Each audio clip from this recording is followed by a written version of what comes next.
Bonjour. Aujourd'hui, on se penche sur les suites géométriques.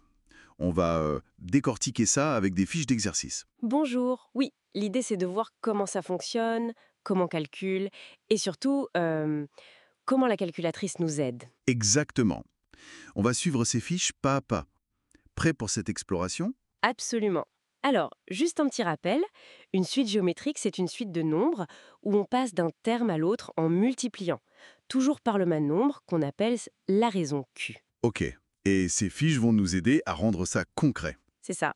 Bon, alors, la première fiche. Exercice 1.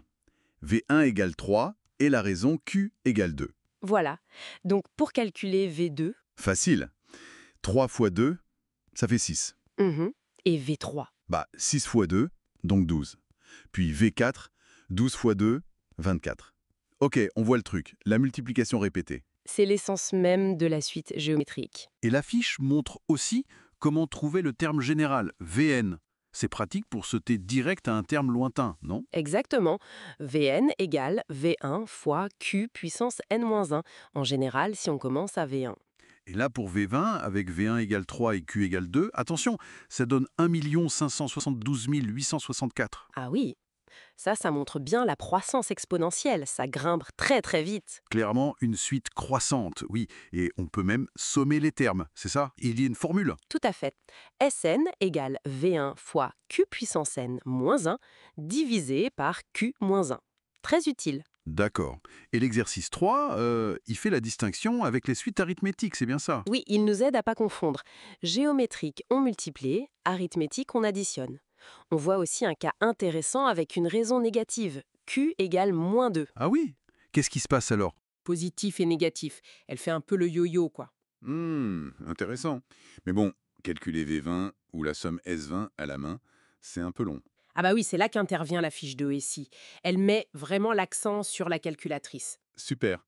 Comment on s'en sert alors? En fait, que ce soit sur Numworks, Casi ou autre, il y a souvent un mode suite ou récurrence. On peut lui donner la règle. La règle.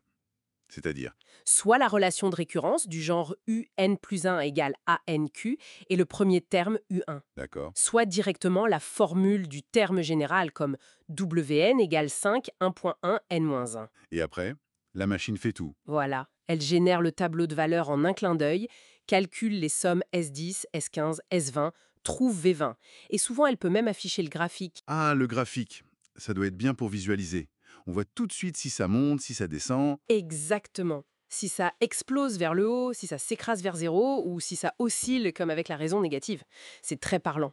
Les fiches détaillent les manips pour chaque modèle. Ok. Donc la calculatrice, c'est vraiment l'outil clé pour explorer ces suites sans se fatiguer avec les calculs répétitifs. Tout à fait. Et ça nous amène à la fiche 3, avec des problèmes concrets. Ah, les applications. Alors, exercice 1. Une entreprise, son chiffre d'affaires augmente de 15% par an. Ça sent la suite géométrique, ça. Bingo. Augmenter de 15%, ça revient à multiplier par... Euh, 1 plus 0,15. Donc 1,15. C'est la raison Q. Exactement. Q égale 1,15. Si on part de 3,2 millions d'euros en 2020, ça c'est V1. Ok. Donc, pour 2021, on fait 3,2 fois 1,15. Facile avec la calculette. Et la question piège, est-ce que ça triple en 5 ans, donc en 2025? Alors il faut calculer V6 égale V1, Q puissance 5, c'est-à-dire 3,2 millions, 1,15 puissance 5. Voyons voir. 3,2, 1,15 puissance 5, ça donne environ 6,44 millions. Et le triple de 3,2 millions, c'est... 9,6 millions. Donc non, ça n'a pas triplé. Ça a bien augmenté, mais pas triplé. Voilà. Ça illustre bien la croissance exponentielle, mais aussi que notre intuition peut nous jouer des tours. Et l'exercice 2, c'est l'inverse, non?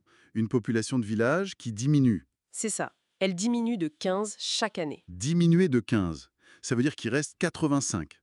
Donc on multiplie par 85? Ou 0,8? Parfaitement. La raison Q égale 0,8. Comme Q est entre 0 et 1, la suite est décroissante. Et on part de 1875 habitants en 2010, V1. On peut prévoir l'évolution. Oui, avec la formule Vn égale 1875 0,8 n-1.